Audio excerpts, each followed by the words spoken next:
Hi friends, welcome back to our YouTube channel.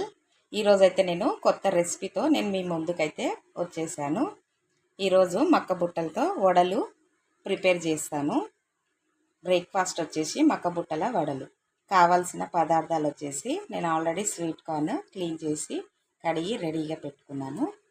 Onions and కరివేపాకు, కొత్తిమీర, పచ్చిమిర్చి, salt, జీలకర్ర ఇవన్నీ కలిపి మనం మంచిగా మిక్సీ వేసుకొని బ్యాటరీ అనేది రెడీ చేసుకోవాలి.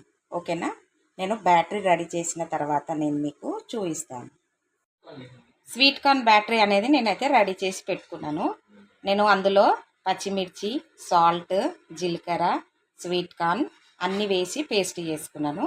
తర్వాత నేను యాడ్ చేసింది ఏంటంటే ఆనియన్స్, కలమాకు, కొత్తిమీర. ఇప్పుడు ఇది అనేది మంచిగా మనము మిక్స్ చేసుకొని వడలు అనేది వేసుకోవాలి. ఇప్పుడు అన్నీ వేసి నేను మంచిగా ఇట్లా మిక్స్ చేసుకున్నాను. మిక్స్ చేసుకున్న తర్వాత నేనైతే కడాయి పెట్టి ప్యాన్ అనేది పెట్టిన. నేను ఆయిల్ అయితే డీప్ ఫ్రై అయితే చెయ్యను. ఎందుకు అని అంటే ఇంకా అది కొంచెము ఇట్లా పగిలిపోయినట్టుగా అట్లా అవుతాయి కదా, అందుకని చెప్పేసి ఆయిల్ ఖరాబ్ అవుతుందని నేనైతే ఇట్లా కొంచెం ఆయిల్ వేసి నేనైతే వడలు అనేది చేస్తాను. ఇప్పుడు మనము ఇట్లా బ్యాటరీ తీసుకొని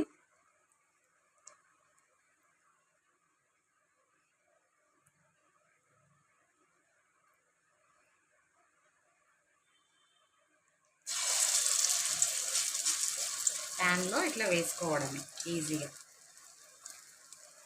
నేను ఇంకొకటి కూడా మీకు చూపిస్తున్నాను.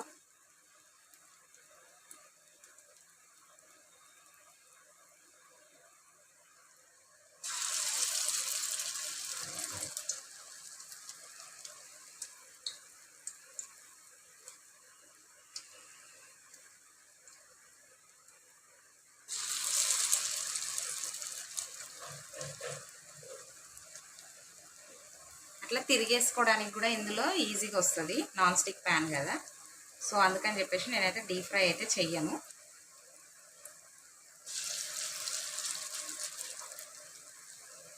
వడలు ప్యాన్లో వేసుకున్నాం కదా, ఇప్పుడు ఇట్లా మెల్లగా టర్న్ చేసుకోవాలి.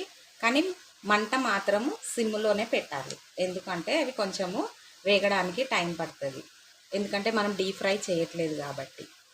సో ఇట్లా మనము టూ సైడ్స్ ఇట్లా మంచిగా మనం ఫ్రై అనేది చేసుకోవాలి. చూశారు కదా ఫ్రెండ్స్, మన వడలు అయితే కంప్లీట్ అయినాయి. సో మీరు కూడా ఇంట్లో ట్రై చేసి మీ ఫీడ్బ్యాక్ అనేది నాకు కామెంట్ సెక్షన్లో తెలియచేయండి. అండ్ లైక్ చేయండి, షేర్ చేయండి, సబ్స్క్రైబ్ చేయండి. Thank you for watching.